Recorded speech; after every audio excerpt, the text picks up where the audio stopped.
Would it be of interest to you if I tell you that in today's video we are going to learn about your past and your future? Well, I am not an astrologer, so it's no astrological prediction, just on the basis of graphology. Today we are going to understand how your approach is towards your future and whether as a person you are hooked on to your past or not. Let's look at the simple A4 size sheet.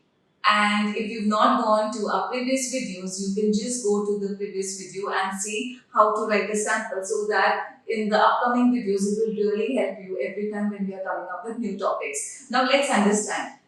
When the writer has picked up the pen and begun to write from the left side of the paper to the right side of the paper, actually the writer is journeying through life.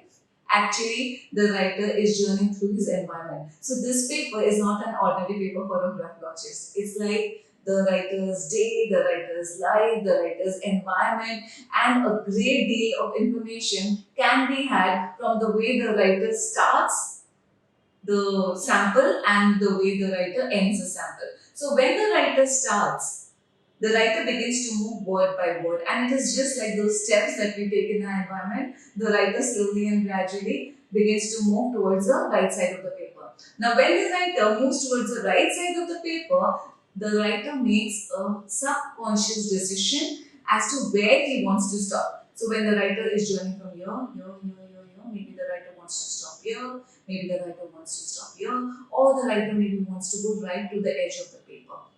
Now, when you join all the first letters of the starting words on the left side, you will get the left margin of the writer. Similarly, when you join all the last letters of the ending lines in the sample, you will get the right margin. So today we are going to talk only about the left margin and the right margin. Now, the left indicates your past and the right indicates your future. So from the left, we can know whether a person is hooked on to the past or not, whether a person can easily let go or not, whether a person is attached to his roots or not, whether a person can easily forgive or not, whether a person likes to be in the known zones or he is someone who can tread into the unknown zones as well. Now, from the right side of the paper, we can tell you whether you are someone who likes to take in opportunities or not, whether you're someone who likes to take in challenges or not, whether you're someone who are really excited to meet your future and to finish things. Now, how to understand whether a person has the ideal margin or not. This paper, you can just divide it into 8 parts. 1/8 should be left blank, which means that 1/8, which is approximately this much, is the ideal margin. Nothing should be written on this gap. If you have started within this margin, which means you've moved on from inside this margin, you are someone who is not being able to let go of certain things in the past. Now you have to see up to what degree you have moved towards the edge of the paper. Now there could be writers who are starting straight from this point, that is totally from the edge of the paper. There could be writers who have a narrow margin but not as narrow as this writer. So maybe they moved a little bit to this side but still they are within the margin. Now these writers are the writers who love to be in their known comfort zones, in the comfort of the past, in the comfort of their origins, in the comfort of, whatever they have already been through. Now, as you're journeying towards the right side of the paper, if you have completed the right side of the paper, now what does this mean? This means that, say, I'm writing over here, I am a graphologist. So if I have enough space over here to write graphologist, but I have skipped this space and I move to the next line, it means that I did not use my right margin.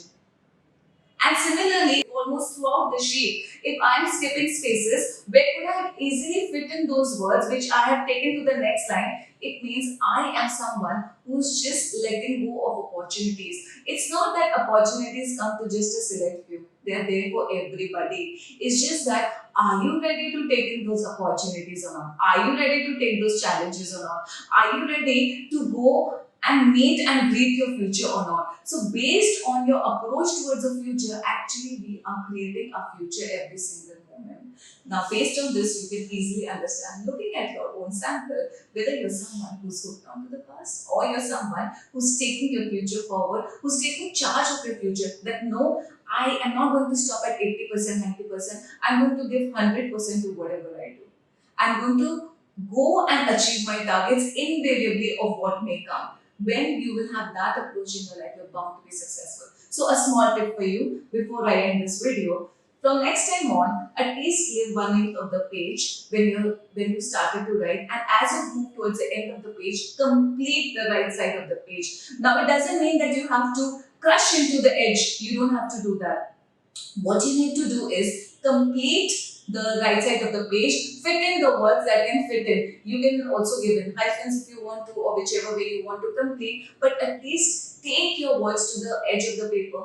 You will magically find yourself finishing tasks. You will find yourself taking in challenges. You will find yourself taking in opportunities that are coming in. Not that opportunities have not been coming to you, but you have not been willing to see those opportunities. I hope this video helps, and if you like the video, press on the like button and do subscribe to our channel if you're watching this channel for the first time. And I'll see you again next week with one more exciting video on the series. And with that, bye bye. Take care.